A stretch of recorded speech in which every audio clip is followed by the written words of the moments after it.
오늘 우리에게 주신 하나님의 말씀은 스가랴 7장 1절로 14절 말씀입니다.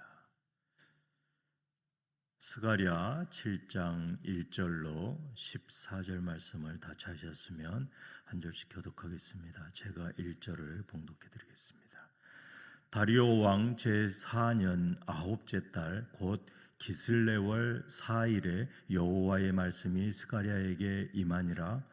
그때에 베델 사람이 사레셀과 레겜멜렉과 그의 부하들을 보내어 여호와께 은혜를 구하고 만군의 여호와의 전에 있는 제사장들과 선지자들에게 물어 이르되 내가 여러 해 동안 행한 일대로 5월 중에 울며 근신하리이까 하매 만군의 여호와의 말씀이 내게 임하여 이르시되 온 땅의 백성과 제사장들에게 이르라. 너희가 70년 동안 다섯째 달과 일곱째 달에 금식하고 애통하였거니와 그 금식이 나를 위하여 한 것이냐. 너희가 먹고 마실 때에 그것을 너희를 위하여 먹고 너희를 위하여 마시는 것이 아니냐.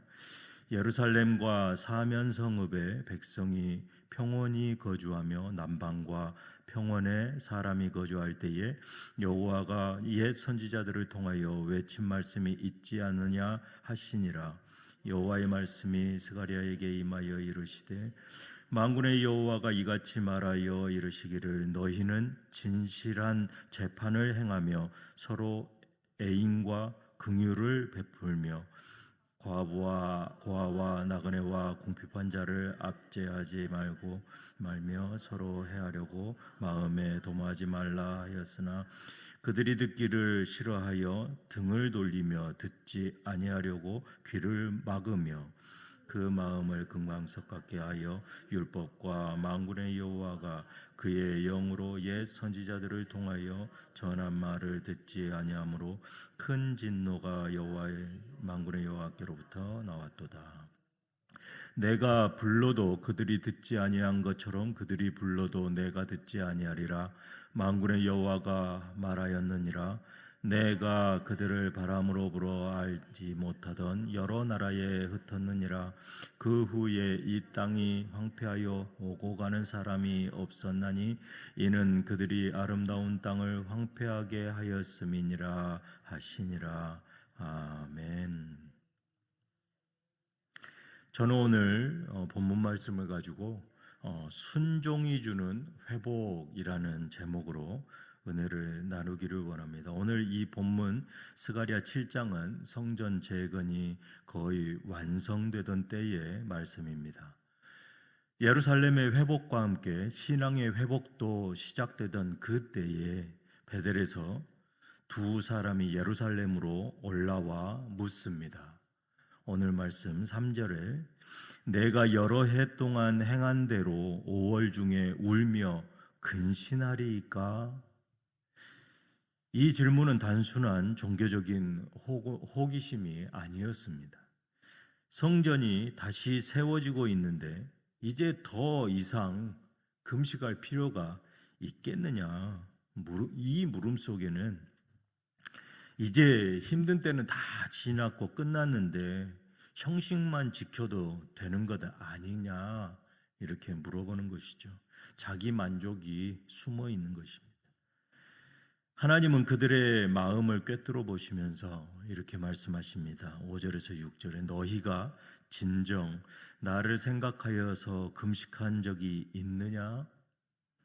너희가 먹고 마실 때에도 너희 스스로 만족하려고 먹고 마신 것이 아니냐? 즉 하나님은 형식의 경건이 아니라 그 내면 깊숙한 중심의 순종을 원하신다는 것입니다. 사람은 겉모습을 보지만 하나님은 그렇지 않습니다. 마음을 보십니다.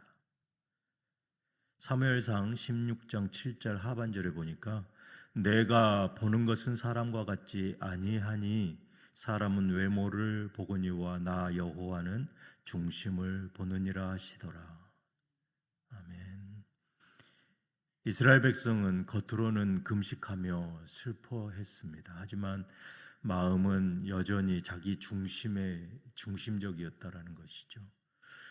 그들의 금식은 하나님께 드려진 경건이 아니라 자기 행위의 만족이었습니다.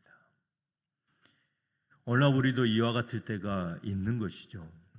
우리는 예배의 외형적인 것에 익숙하지만 예배의 그 본질, 곧 하나님을 향한 그 사랑과 순종에는 신중하지 못할 때가 많습니다.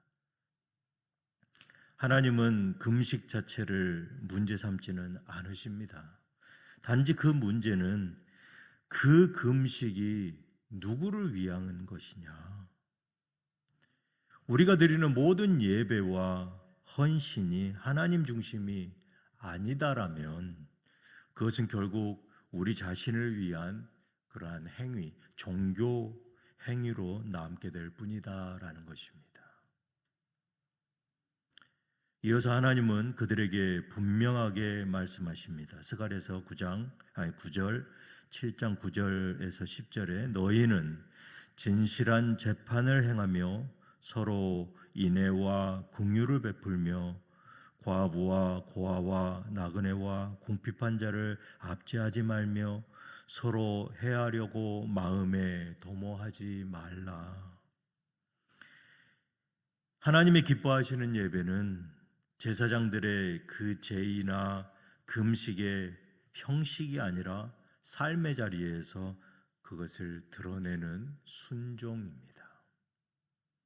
이것은 예언자 미가의 말씀에서도 동일하게 말씀하고 있습니다. 미가서 6장 8절을 제가 세번역 성경으로 봉독해 드리겠습니다. 너 사람아 무엇이 착한 일인지를 주님께서 이미 말씀하셨다. 주님께서 너에게 요구하시는 것이 무엇인지도 이미 말씀하셨다. 오로지 공의를 실천하며 인자를 사랑하며 겸손히 내 하나님과 함께 행하는 것이 아니냐. 사랑하는 유정의 성도 여러분, 참된 금식, 이것은 금식을 통한 고통을 흉내내는 그러한 행위가 아니라 금식을 통해서 고통받는 이들과 함께하는 그 삶입니다. 참된 예배는 말로만 하는 그러한 찬양이 아니라 하나님의 마음을 품는 그 마음입니다. 우리의 신앙은 하나님을 사랑하고 이웃을 사랑하는 그 순종이 드러나야 하는 것입니다. 그러나 이스라엘은 하나님의 말씀에 귀를 막았습니다.